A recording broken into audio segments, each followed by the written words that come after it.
말씀으로 이제 데살로니가 전서와 후서가 다 끝납니다. 오늘 본문 3장은요, 이 편지를 이제 마무리하는 그런 부분입니다.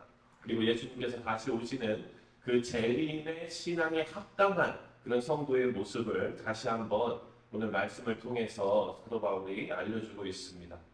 먼저 보니까 1절과 2절에 기도 요청을 합니다. 1절과 2절을 다시 한번 읽겠습니다. 시작. 끝으로 형제들아 너희는 우리를 위하여 기도하기를 주의 말씀이 너희 가운데에서 같이 퍼져나가 영광스럽게 되고 또한 우리를 부담하고 악한 사람들에게서 건지시옵소서. 믿음은 모든 사람의 것이 아니니라. 아멘. 첫 번째 기도 제목은요, 바울이 전하는, 증거하는 이 복음이 널리 전파될 수 있도록 기도해달라라고 기도 제목을 요청하고 있습니다. 바울이 자신의 복음을, 자신이 이 복음을 전해서 신앙생활을 하게 된 성도들한테 기도 요청을 했다는 것이 참 의미가 있습니다. 그리고 5절 말씀을 보면은요, 자신도 그 성도들을 위해서 기도하고 있습니다. 5절도 함께 읽겠습니다. 5절 시작.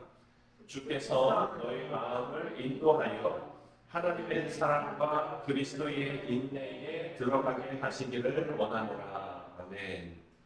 복음이 증거될 수 있도록 여러분 기도해 주십시오 하고, 그리고 바울은 성도들에게 주께서 너의 마음을 인도하셔서 하나님의 사랑이 그리스도의 인내에 들어가게 하도록, 하나님의 사랑과 그리스도의 인내가 여러분의 것이 되기를 원합니다 하고 기도해주고 있는 거예요.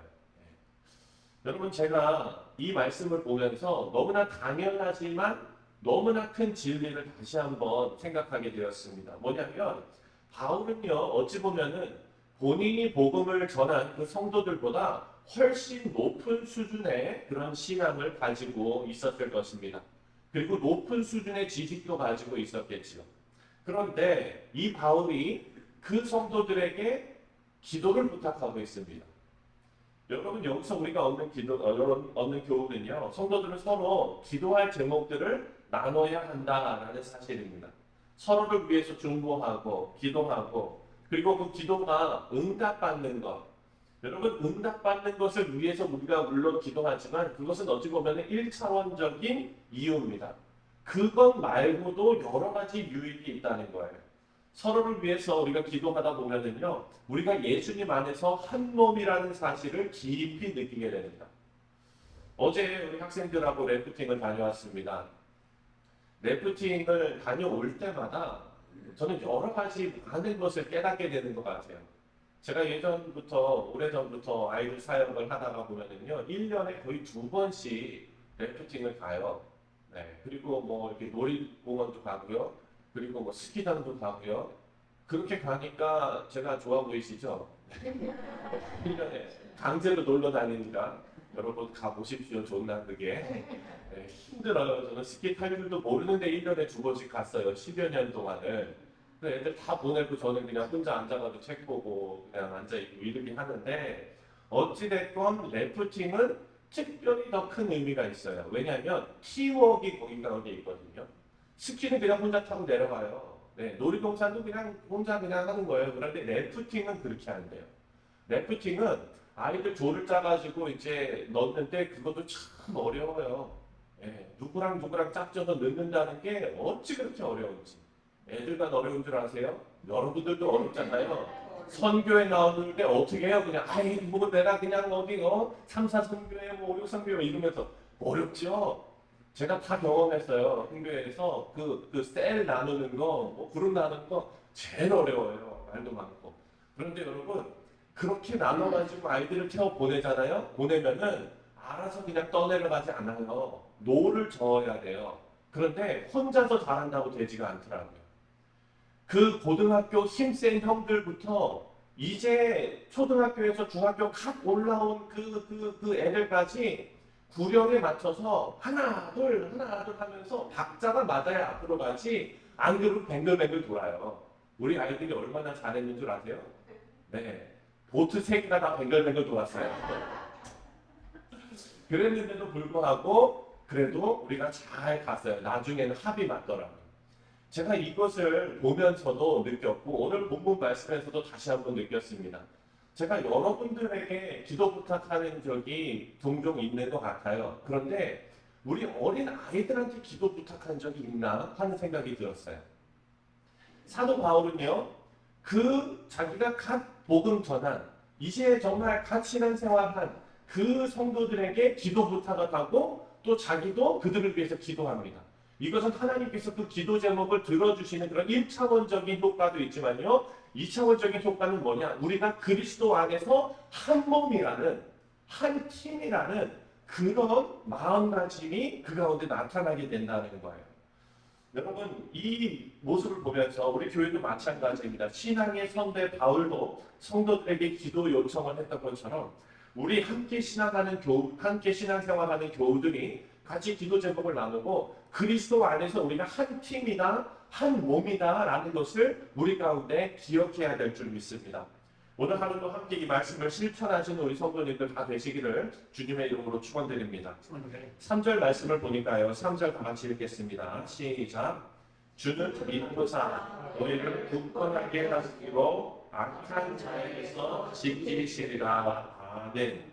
여기에 나오는 믿부다라는 단어를 살펴보면요. 이것은 신실함 혹은 성실함으로 바꿔서 넣어도 되는 그런 단어입니다. 3절에 나오는 믿부다는요, 성실로 우리가 번역할 수가 있는데요. 신실하고 성실하다는 말씀은 여러분 변함없다라는 말씀이죠. 어떤 사람이 밤낮으로 변하면 그게 신실합니까? 성실합니까? 그렇지 않습니다. 밤낮으로 변하는 것이 아니라 꾸준하게 그냥 몇십 년 가는 것이 성실한 것입니다. 하나님께서는요, 이렇게 믿으신 분이라고 말합니다. 성실하신 분이라고 말합니다. 하나님께서 시작하신 일은 반드시 이루십니다. 하나님께서 시작하신 구원의 역사도 인간이 수없이 실패를 하지만 하나님께서는 반드시 그 일을 이루셨습니다. 우리 교회가 성실장로교회입니다. 우리 교인들이 다 성실해서 성실장로교회가 죄송하지만 아닙니다. 그렇게 착각하고 오셨으면요, 오늘 이렇게 탁 다시 한번 깨야 돼요. 우리가 성실해서 성실장로교회가 아니라 첫 번째로는 성실하고 싶습니다, 성실하겠습니다 라는 마음의 다짐이고요. 두 번째는 하나님께서 성실하십니다 입니다. 우리가 성실할 수 있도록 하나님께서 성실함으로 우리를 이끌어 가신다는 의미가 있습니다. 여러분, 인간이기 때문에 그렇습니다. 인간은 성실할 수가 없어요. 하지만 하나님께서는 믿으십니다, 신실하십니다, 성실하십니다. 그래서 우리의 구원이 보장된 것입니다. 사랑하는 성도님들, 우리의 수준에 우리의 운명을 거는 것이 아니라 하나님의 성실하심에 여러분의 삶을 맡기는 것이 믿음이고 신앙인 줄 믿습니다. 하나님의 신실하심을 의지하는 우리 뉴욕 성실장로교회 모든 성도님들 다 되시기를 주님의 이름으로 축원드립니다. 6절 말씀을 함께 읽겠습니다. 6절 시작.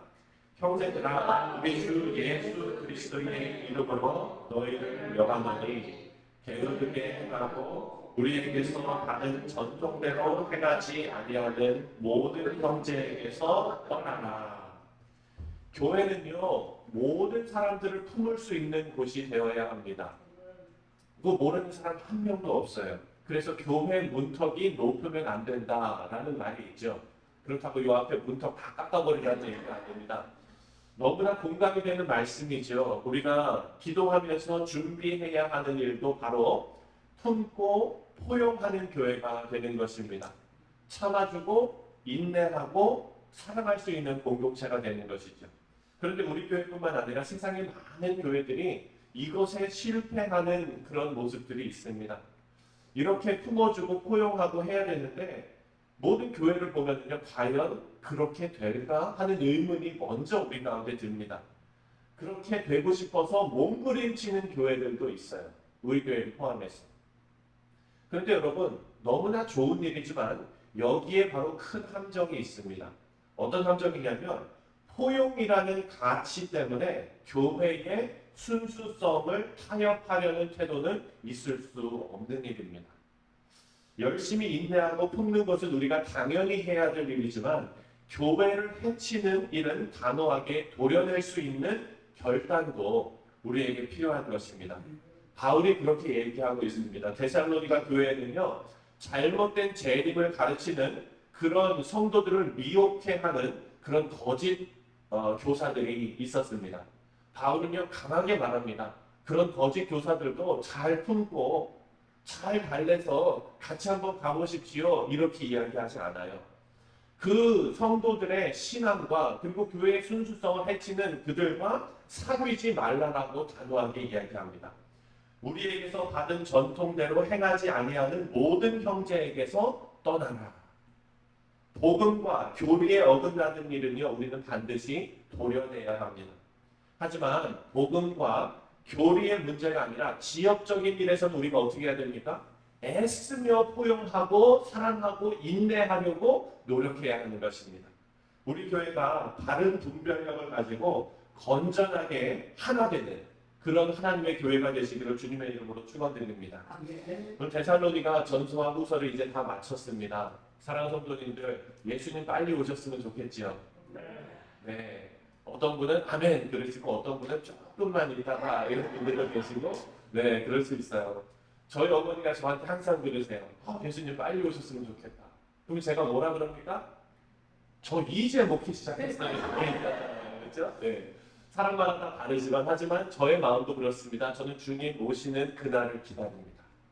우리는 기다릴 때 그냥 기다리면 안 됩니다.